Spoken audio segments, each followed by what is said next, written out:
Alright boys, we're back. We got another arm. This time around we'll be going over the Gerbera, which is a very solid arm. Now with the Gerbera, it's very similar to the Gerbera GP01, the DLC arm, so we'll kind of be doing both of them within this video. Now of course, we're going to need an average amount of damage to compare these numbers to, so we're going to compare it to the breakage move like last time. With Devil Hunter mode doing 100 damage for breakage, so it's 100% damage basically for any move in the game. All of these moves do transfer over, they do translate, I checked in the Void mode. Human mode does 150 damage, 150%. Son of Sparta mode doing 75%, and DMD mode doing 50% damage, with a little fun fact of Hell in Hell mode doing 75 as well. Now of course I recorded all of these damage numbers within Son of Sparta mode, so all of these numbers are at 75% damage. Take these numbers as you will. Now, let's get into Gerbera. Now these numbers don't mean anything if we don't have the time it takes to distribute this kind of damage. I didn't do this last time, but I'm taking care of it now. I'm telling you guys now.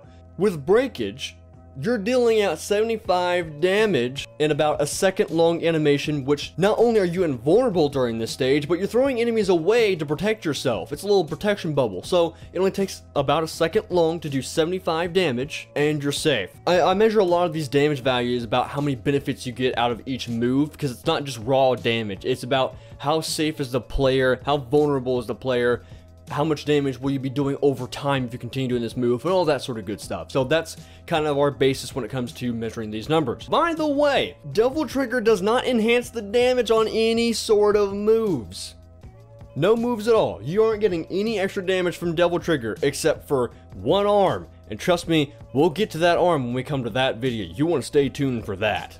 Now, on to Gerbera itself. And I have to state that Gerbera GP01 and the base Gerbera do the same amount of damage. Their moves don't matter. The only difference is the new move that Gerbera has, which it goes up and down and it does all that little fancy jumping stuff, which is actually a lot of fun, can be utilized pretty well. The move where you jump up and down with the Gerbera GP01 is literally the same amount of damage as the base Gerbera damage, so it's nothing special, it's just a new move.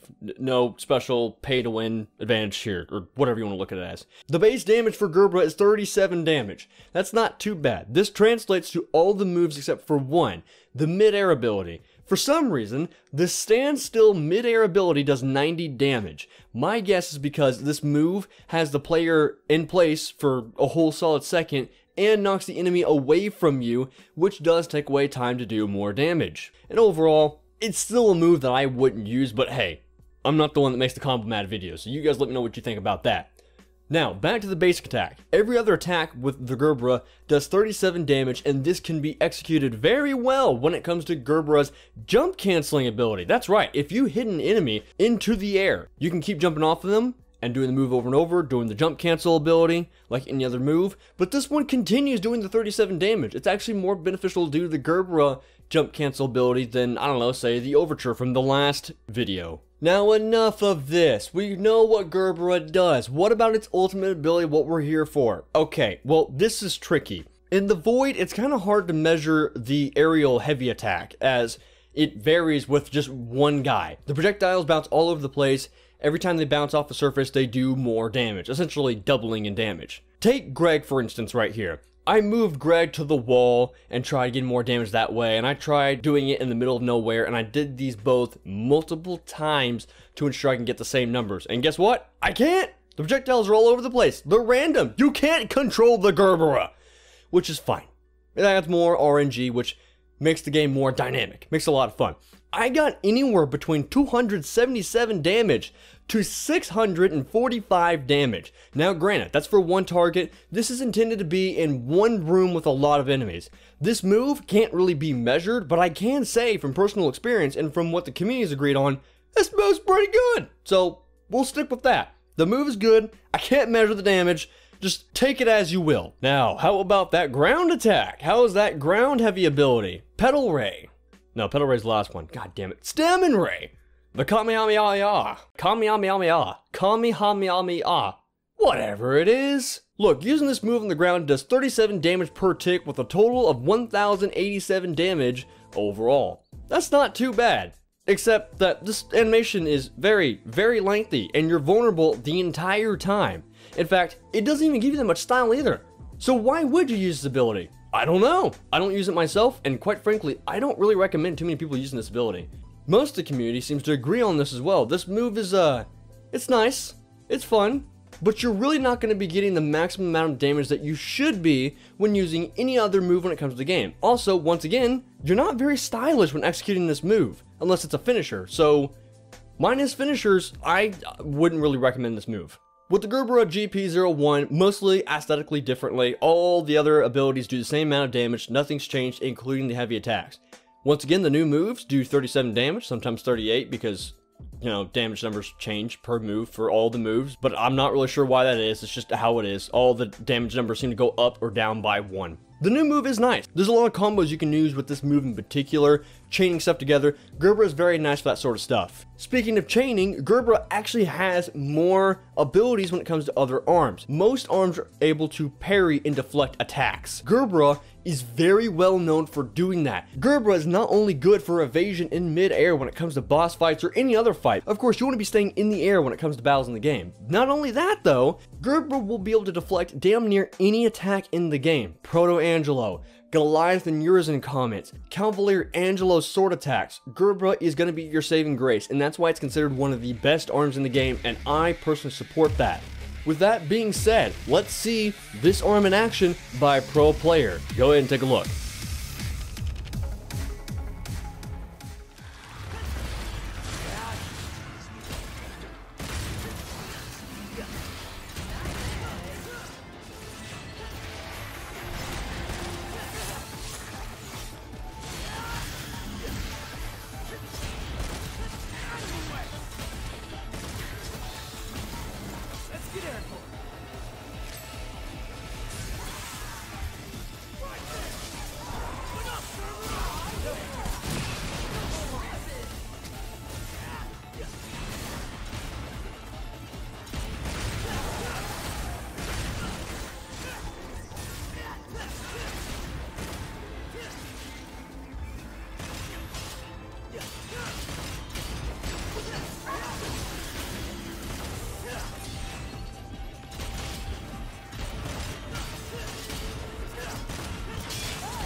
Ladies and gents, that is Gerbera at its finest. I want to thank Devil Never Cry for providing the footage for the gameplay. I'll leave a link in the description box below to his channel so you can go check it out and give his video some love if you haven't already. Speaking of giving videos some love, don't be afraid to hit that like button, as it goes a long way for me telling me that you guys like the content. Get the videos out there. And speaking of getting the videos out there, don't be afraid to hit that share button, because I do want other people to see this video, because I would appreciate if we can get more people to see these damage numbers so they can actually see how much damage they're doing with each arm and which arms they should be using in which situations. Man, of course, this wouldn't be important if you guys didn't go ahead and say your opinions down in the comment section below. Let me know what you guys think about any and all about the arms that we talk about. With that being said, I want to thank you all for watching a long time, but not a hard time. And I'll see you guys next time.